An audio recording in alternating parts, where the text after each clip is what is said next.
Hello everyone, অনেকদিন পর একটা ব্লগ করছি কারণ ব্লগ জেনুইনলি করাই হয় না। আজ ছুটির দিন, ভাবলাম একটা ব্লগ বানাই। বন্ধুদের ছুটির দিন বলে আমরা একটু ব্রেকফাস্ট করতে বাইরে গেছিলাম ভীমবেদিয়া বাইপাসের কাছে ধোসা খেতে, ধোসা কিং দোকানটায়। এখানে আমরা অর্ডার করেছিলাম একটা ইডলি আর একটা ধোসা। এখানে টেস্টটা জেনুইনলি ভালো, তবে আজকে ধোসার সাথে বাদামের চাটনিটা দেয়নি। ধোসা ইডলি খেয়ে আমরা চলে গেলাম সতীঘাটের শিবুদার নার্সারিতে, জানা নার্সারি, আমাদের খুব পরিচিত নার্সারি এটা। এখানে অনেক ধরনের গাছ পাবে। এখন বোগেনভেলিয়ার, জবা গাছ, বেলি, জুঁই, হাসনুহানা, গরমের প্রচুর গাছের স্টক আছে, তোমরা নিয়ে আসতে পারো। আমি ওখান থেকে একটা জবা গাছ নিলাম কারণ আমার এই কালারটা খুব পছন্দ হয়েছিল। আর শুভ নিল ভার্মি কম্পোস্ট, ও কয়েকটা গাছ কিনেছিল, ওগুলো ফার্স্ট পটিং করার জন্য ভার্মি কম্পোস্ট নিল। শুভর ঘরে কোনো ক্লিপ নেওয়া হয়নি, আমিও অনেক কাজ করেছিলাম ঘরে এসে, সেগুলোরও ক্লিপ নিতে ভুলে গেছি। বাইরে গেছিলাম মাকে নিয়ে পোস্ট অফিস, দেন স্নান খাওয়া দাওয়া করে ছাদে এসেছিলাম গাছগুলোকে দেখতে। এখানে কয়েকটা ডাল আমি প্রুনিং এর পর লাগিয়েছিলাম, সেগুলোর পাতা চলে এসেছে, দেখে খুবই ভালো লাগছে আমার।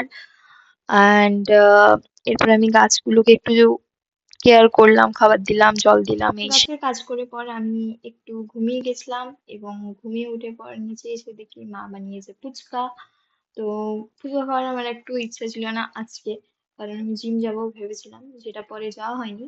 আর এই ফুচকাগুলো আমার একদম ভালো লাগে না, কারণ খুব শক্ত হয়, খুব দাঁতে লাগে, মুখে লাগে, বিরক্ত লাগে আমার এগুলো খেতে। তাও মা করেছে, মাকে কি করে বলি যে খাবো না। তাই দুটো ফুচকা খেলাম, একটা জল দিয়ে আর একটা শুকনো খেলাম। ইন্ডাকশনটা বের করেছি, এটা আমি আমার এঙ্গেজমেন্টে গিফট পেয়েছিলাম। গিফটে পাওয়া ইন্ডাকশনে আমি কফি করব। অ্যান্ড এখানে আমি কফি করব বলে ইন্ডাকশনটা অন করেছি। দেন দিদিকে বলছি, দেখ আমি ব্লগ করছি, তুই তাকা। দিয়ে দিদি তাকিয়েছে ব্লগ করছি বলে। জল গরম করতে দিয়েছি, কফি খাবো বলে, ফুচকা তারপর কফির ডেডলি কম্বিনেশন পুরো একদম। দেন কফির সাথে আমি একটু ঘি মিশিয়ে নিয়েছিলাম। এটা এমনি প্রি ওয়ার্কআউট হিসেবে খাই, অনেক দিন ধরেই খাই।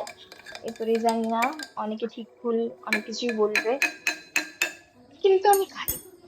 আর আমার দিন যেহেতু জিম যাওয়া হয়নি, তাই রেডি হচ্ছিলাম ঠাকুর দেখতে যাবো বলে। বাসন্তী পুজো আজকে নবমী পড়ে গেছে, তো ভাবছি পাশে একটা বাসন্তী পুজো হয়, তো সেখানে একটু ঘুরে আসি।